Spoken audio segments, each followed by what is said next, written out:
इयत्ता 9वीच्या सामाजिक शास्त्र विषयाच्या पुस्तकातून संविधानाची प्रस्तावना ही हटवण्यात आली आहे। एनसीईआरटीने इयत्ता 9वीच्या सामाजिक शास्त्राच्या पुस्तकात मतदार यादी सुधारणा कार्यक्रम म्हणजेच एसआयआर यावर प्रथमच स्वतंत्र धडा समाविष्ट केलाय। या धड्यात मतदार यादी अद्ययावत करणं, मतदारांची पडताळणी करणं, चुकीच्या नोंदी दुरुस्त करणं आणि पात्र नागरिकांची नावं यादीत समाविष्ट करणं ही एसआयआरची प्रमुख उद्दिष्ट असल्याचं स्पष्ट करण्यात आलंय।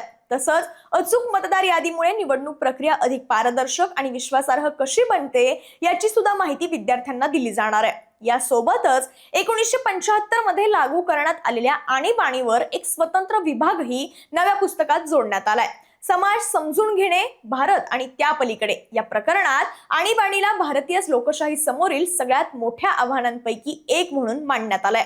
तत्कालीन पंतप्रधान इंदिरा गांधी यांच्या सरकार विरोधातील वाढता असंतोष, लोकनायक जयप्रकाश नारायण यांच्या नेतृत्वाखाली उभारलेलं आंदोलन आणि त्यानंतर 1977च्या सार्वत्रिक निवडणुकीत झालेला सत्ता बदल याचाही या विभागात उल्लेख हा करण्यात आलाय। दरम्यान सगळ्यात जास्त चर्चा होतीये ती संविधानाच्या गायब झालेल्या प्रस्तावनेबाबत। नव्या पुस्तकातून प्रस्तावना वगळण्यात आल्यानं त्यातील समाजवादी आणि धर्मनिरपेक्ष हे शब्द सुद्धा विद्यार्थ्यांच्या अभ्यासक्रमातून बाहेर गेल्याचं दिसतंय। या निर्णयावरून विरोधी पक्ष आणि काही शिक्षण तज्ञांनी आक्षेप घेतला असून सरकारच्या समर्थकांकडून मात्र हा अभ्यासक्रम पुनर्रचनेचा भाग असल्याचं सांगितलं जात आहे।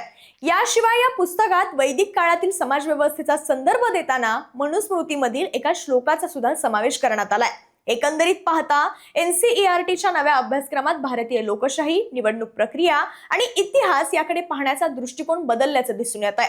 मात्र संविधानाची प्रस्तावना वगळणं, समाजवादी आणि धर्मनिरपेक्ष हे शब्द हटवणं, तसंच एसआयआर आणि आणीबाणी सारख्या विषयांचा समावेश यामुळे हा अभ्यासक्रम आता केवळ शैक्षणिक न राहता राजकीय आणि वैचारिक चर्चेचा सुद्धा केंद्रबिंदू ठरतोय। या सगळ्या प्रकरणाबाबत तुमचं मत काय आहे? कमेंट बॉक्समध्ये व्यक्त व्हा आणि ऑड इव्हनला सबस्क्राईब करायला विसरू नका।